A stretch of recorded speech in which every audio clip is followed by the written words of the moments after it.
Dahil sobrang nauso ang dub smash, na-imagine kong baka pwedeng mangyari ang mga ganitong eksena. Aalis ka na naman? Bakit na naman? Ano na naman, ha? Wala kang kwentang asawa? Magdamag ka nakahilata dito, napakabatugan mo. Hoy, maswerte ka nga sa akin, wala akong ibang bisyo eh. Ha? Hindi ako umiinom.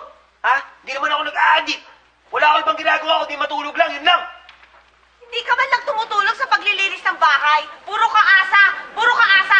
Napakatamad mo! Eh ikaw, lagi ka nawawala dito sa bahay ah. Tinatanong ko pa sa'yo kung saan ka nagpupunta. Aba, at may gana ka pang magsalita ng ganyan? Ano ibig sabihin? Pinagbibintangan mo ba ako ng kung ano? Di ba totoo naman ang balita? Ha? Na madalas ka nangihiram ng pera kay paring Mando. Ano gusto mong pahiwatig sa sinasabi mong yan?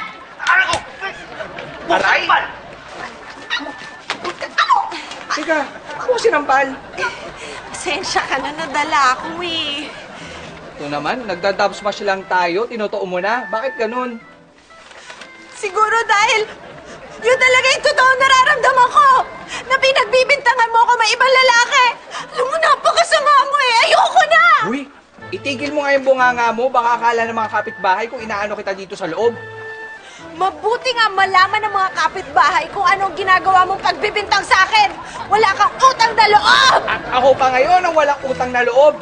Ikaw nga itong una nagkalat ng chismis na may pinapaaral akong babae, tapos ako pa ang... Hiyang-hiya naman ako sa'yo! Nakita na ninyo kung gaano kauso ang dub smash? At least maganda ang video ng ending natin, di ba?